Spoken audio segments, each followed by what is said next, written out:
Dragi moji vodenjaci, dobro mi došli, odnosno vodolije, kako god želite, dobro mi došli u tarotskop za nastavak februara, da vidimo šta će se vama događati u idućim danima ili se možda već nešto počelo od toga događati. Ovo je za znak, podznak i mjesec u vodoliji, inače ne mora sve rezonirati.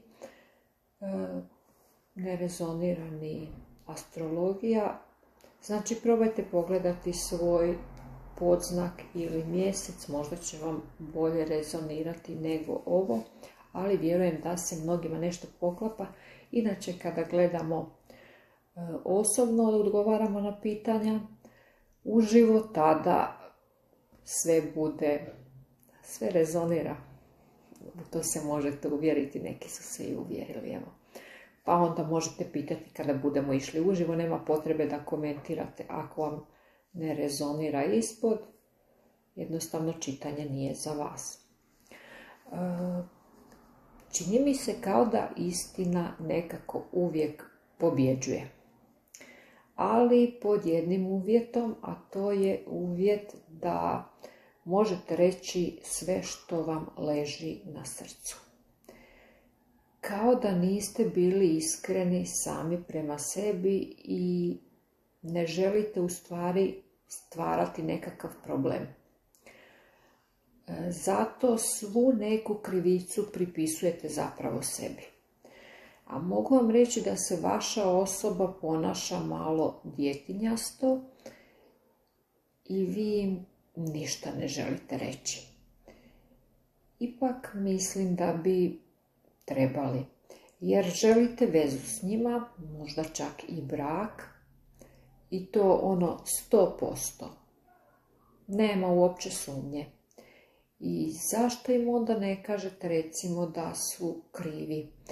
Jer već znate odgovor, njihov odgovor, i znate kako se u stvari ponašaju kada su recimo ovdje u vašoj blizini. Međutim, vaša osoba kao da je na pola kada se radi o vezi s vama. Što znači da ako pričate s njima, možete dobiti pozitivan odgovor. Ovo pola, znači može biti da odgovor bude pozitivan i da oni zaista žele biti s vama, ili ćete dobiti nešto drugo, a to je negativan odgovor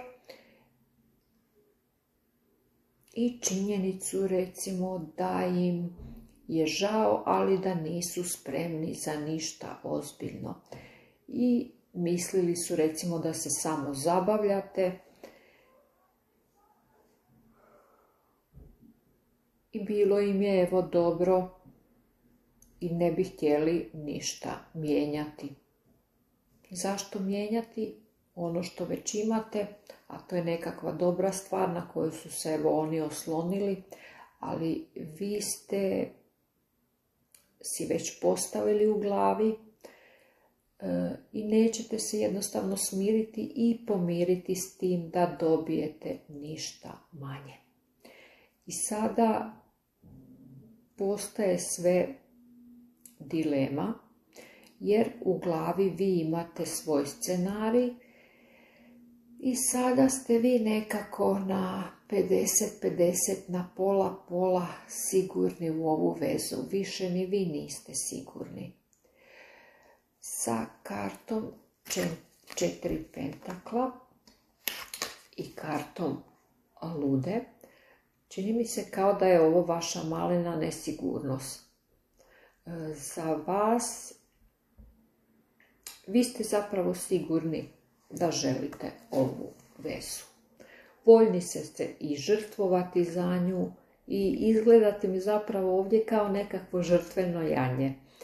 Vi osjećate da oni ne idu zapravo istim pravcem, odnosno putem, da ne žele možda isto što želite i vi.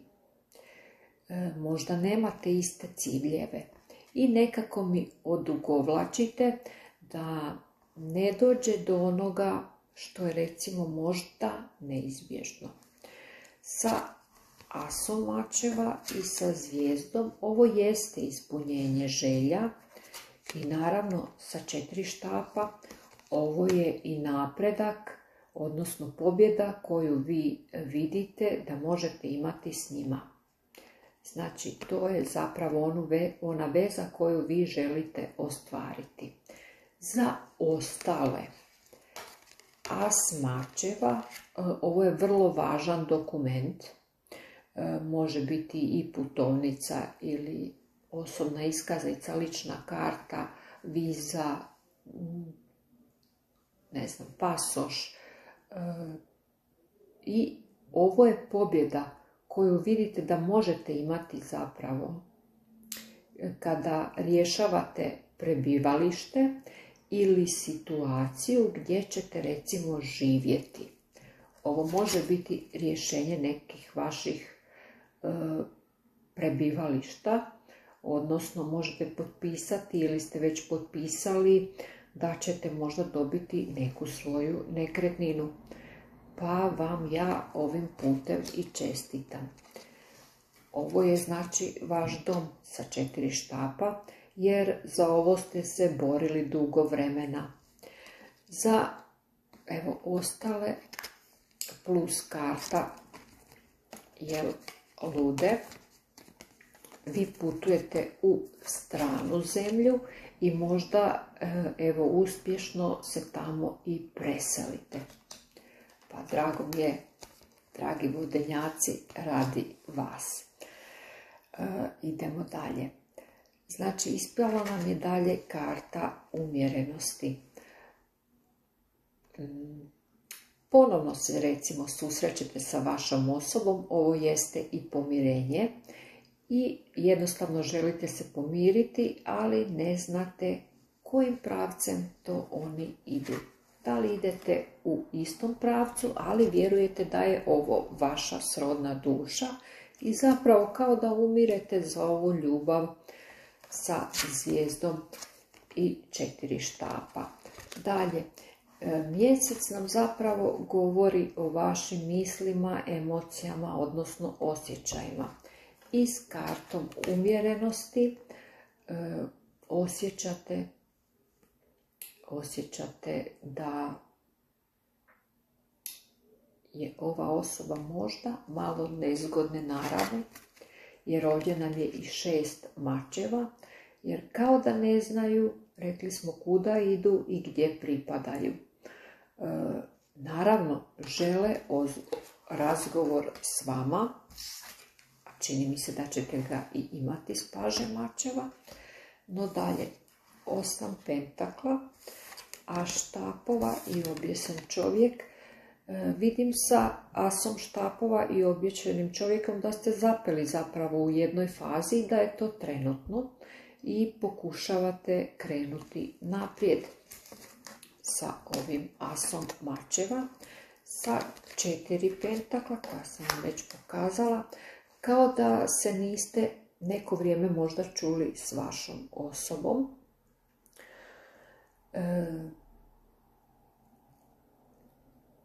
Ili vam recimo nisu povratno odgovorili na nekakvu poruku. Možda ste ih zvali ili ste pisali, ali se možda nisu javili. I to može biti. I pitam se zašto se toliko žrtvujete zapravo za njih.